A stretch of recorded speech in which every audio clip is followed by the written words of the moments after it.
আচ্ছা, তো যেটা বলতেছিলাম আর কি, বাইকের আজকে টুকটাক কিছু সার্ভিসিং ছিল, এগুলো করাবো।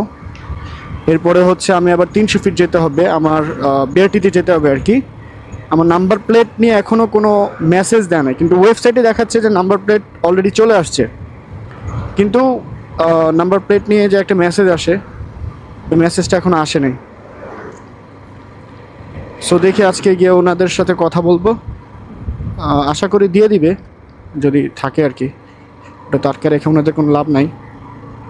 মানে আপনার গিয়ার ইন্ডিকেটর ছাড়া কিন্তু গাড়ি চালানো যায়, ওটা খুব বেশি একটা প্রবলেম হয় না।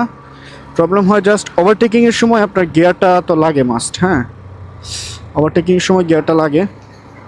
সামনে থেকে বাইরে ছিল। আচ্ছা, ঠিক আছে, আস্তে আসো।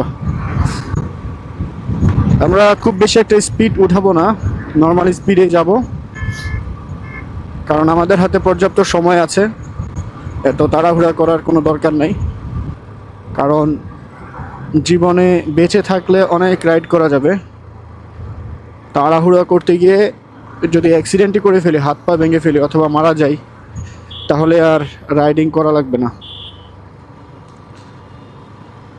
সো আমাদেরকে সর্বোচ্চ সাবধানতা অবলম্বন করতে হবে। একটুর জন্যই তো গর্তে পড়তাম। এই রাস্তাটা মানে নতুন করে করা হয়েছে, বেশি দিন হয় নাই, তার উপরে যে কিছু গর্ত ছোটোখাটো, এই জিনিসগুলা কই থেকে যে আসলো, কারা করে এসব আমি বুঝি না। নাকি এমনিতে এই যে আরেকটা গর্ত, এই গর্তগুলো কি অটো হয়ে যায় নাকি কেউ করে এগুলো এখানে, বুঝি না।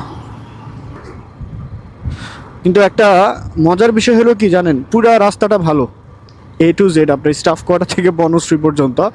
মাঝখানে আপনার 100 মিটার অথবা 100 মিটার থেকে কম একটা জায়গা আছে এই যে সামনেই। হ্যাঁ, এই জায়গাটা আমার কাছে মাঝে মধ্যে মনে হয় এটা রাখা হয়েছে মানুষকে বোঝানোর জন্য যে এই রাস্তাটা আগে কতটা খারাপ ছিল। পূর্বের ইতিহাস ভুলে যাও না বাচ্চারা। দেখছেন অবস্থা, আল্লাহ, আরও ভাঙছে। আমি বেশ কিছুদিন আসি না এদিকে, অবস্থা দেখছেন, আল্লাহ, ধুলা বালি ভাঙ্গাচোরা, এই সব জায়গায় গাড়ি চালাইতে খুবই বিরক্তি লাগে। সরকারি কাজ আসলে কি বলবো ভাই, এই অল্প একটু রাস্তায় আপনার কত রুগী যায় না, যেমন প্রেগনেন্ট যারা, ওনাদের তো অবস্থা খারাপ হয়ে যায়।